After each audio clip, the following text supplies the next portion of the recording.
You open your portfolio app, it's red. Just a sea of red numbers. Ugh, the worst feeling. It is. The immediate visceral instinct is to just close it, right? Throw your phone across the room and pretend it doesn't exist. It's a defense mechanism for sure. But Thomas Davies, in this really great piece for Davies Wealth Management from January 2026, he argues that's the exact moment you need to lean in. Right. He's basically saying that closing the app is, well, it's leaving money on the table. Exactly. He says that red ink isn't just a failure, it's a tax asset waiting to be used. Which is a complete psychological reframe. It is, and that's what we're digging into today. We are talking about tax loss harvesting, but not the 101 version. We're going deep into how you actually do this without getting a nasty letter from the IRS. And that's the key. I mean, the concept is simple, but the execution, that's where people stumble. So let's just set the baseline. The whole idea is selling something at a loss to offset a gain somewhere else. But Davies makes this point early on about a paper loss versus a realized loss. The IRS, they just don't care if your portfolio is down. Not at all. A paper loss is just a feeling. You can't deduct a feeling. You have to actually sell. You have to trigger the event. Okay, so step one, identify an investment that's underwater. It's trading below what you paid for it, your cost basis. Simple enough. Step two, sell it to realize the loss. But this is where the first little tripwire is, isn't it? It is, because if you just hit sell, your brokerage might default to first in, first out. Oh, right. So if I bought shares 5 years ago at $10 and then more shares last month at $100 and now the price is $80? Exactly. If you sell the first in shares, you're selling the ones from 5 years ago. You're actually realizing a gain of $70. You just did the opposite of what you intended. You raised your tax bill. A total disaster. You have to use specific share identification. You have to tell them, sell the lot I bought last month for $100. Got it.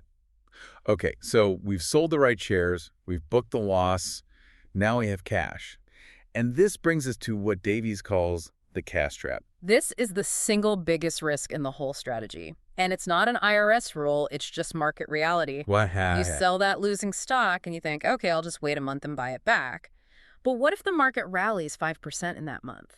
You've completely wiped out your tax benefit. You've probably done worse than wipe it out. The tax savings are almost never worth missing a big market recovery. So the rule is stay invested. Yeah. You have to sell the loser and immediately buy something else. Immediately. But, and here's the villain of our story, you can't buy the same thing back.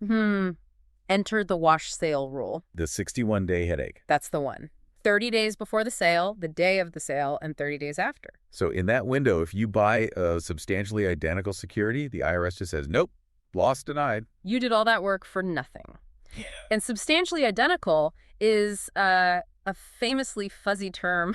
Okay, let's push on that. So if I sell the Vanguard S&P 500 ETF and I immediately buy the Fidelity S&P 500 ETF, is that a wash sale? Oh, almost certainly, yes. They track the exact same index. They hold the exact same stocks. The IRS is going to see right through that. Okay, too close. What about selling an S&P 500 fund and buying, say, a Dow Jones Industrial Average Fund? That's fine. Totally different index. But the correlation isn't perfect. The Dow is 30 companies. The S&P is 500.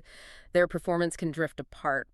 You've introduced tracking error. So we need a Goldilocks solution, something that's not identical, but very, very similar. Highly correlated. Exactly. So Davies suggests pairs, like swapping the S&P 500 for a total stock market index. Okay, so you get broader exposure, but the movement is basically the same. Or swapping one international fund for another one from a different provider that tracks a slightly different index. You're staying in the same neighborhood, just moving to a different house on the block. I like that. Now, I want to bring up a specific gotcha that I feel like burns people all the time. Dividend reinvestment. Ugh. The silent killer. Explain how this works. It's just brutal. So you sell a stock at a loss on November 1st.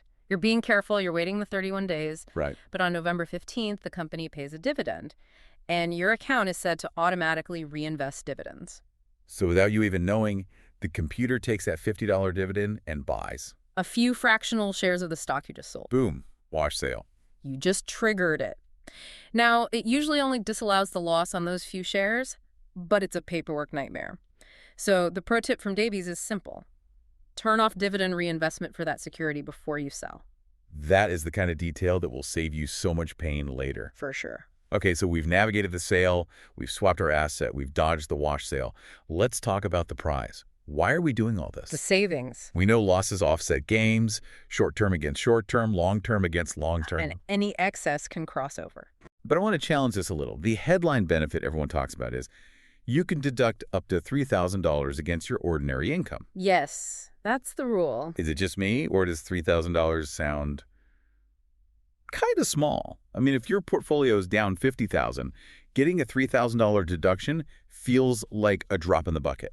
I get that. And if that was the only benefit, I'd agree with you. But that's just the tip of the iceberg. Okay. The real power is the unlimited carry forward. The idea that you can bank these losses. You bank them. So let's say you have that awful year. You harvest $100,000 in losses, but you have 0 gains. Okay. You use $3,000 to lower your taxable income this year.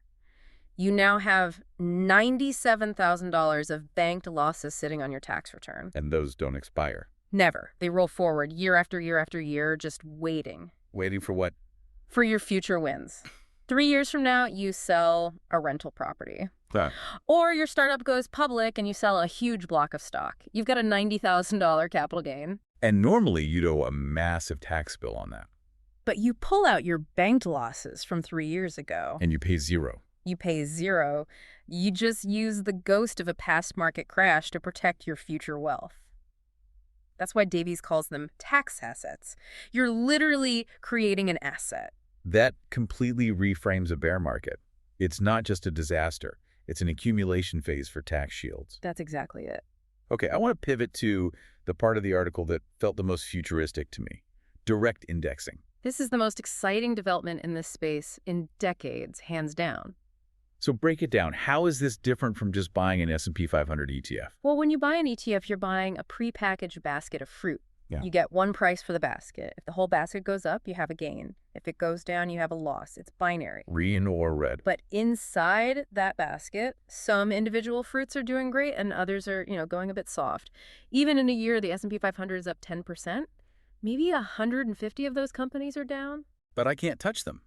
I can't sell the losers because they're trapped inside the ETF wrapper. Precisely. Direct indexing unwraps the basket. Instead of buying the ETF, you use software to buy the actual shares of all 500 companies. That sounds like a logistical nightmare. For a human, yes. But algorithms do it now. The software buys the stocks to mimic the index, but, and here's the magic, it scans that portfolio every single day. Looking for losses. Looking for tiny losses. Even if the market's at an all-time high, maybe the energy sector has a bad week, the software automatically sells your energy stocks to harvest that loss. And immediately buys a replacement energy stock to keep you invested and avoid the wash sale. You got it.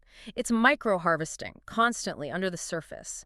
You could have a portfolio that matches the market's return, but on paper generates a huge tax loss. That's wild. You're literally decoupling your economic return from your tax return. Legally, it completely changes the math on volatility. With direct indexing, volatility isn't risk, it's an opportunity.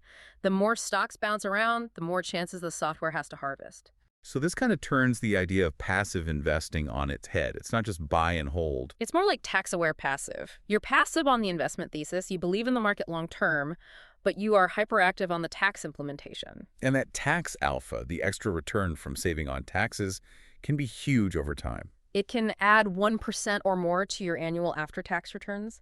That is life-changing money when it compounds for 30 years. Okay, so before we wrap up, what's the quick checklist for someone who wants to put this into practice? I'd say 4 things. Hit me. 1, check your portfolio settings. Make sure you can use specific share ID, not average cost. You can't do this without it. 2, watch that 61-day calendar like a hawk.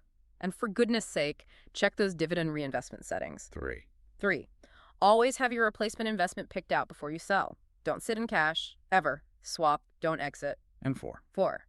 If you have a larger portfolio, just look into direct indexing. The tech has made it accessible, and it's a game changer. It really feels like the conversation is shifting. Returns aren't just what the market gives you. It's about what you keep. That's the only number that really matters. You know, it's funny. We started this talking about the panic of seeing red numbers. A gut punch. But after all this, for a sophisticated investor, seeing red shouldn't cause panic. It should just trigger a workflow. It's just harvest season. Exactly. It turns the market's bad days into your good tax days. And honestly, it makes it a lot easier to stick with your plan when you know that even when you're losing a little, you're winning something back. A comforting thought. Well, that's it for this deep dive. Thanks for listening. We'll catch you on the next one.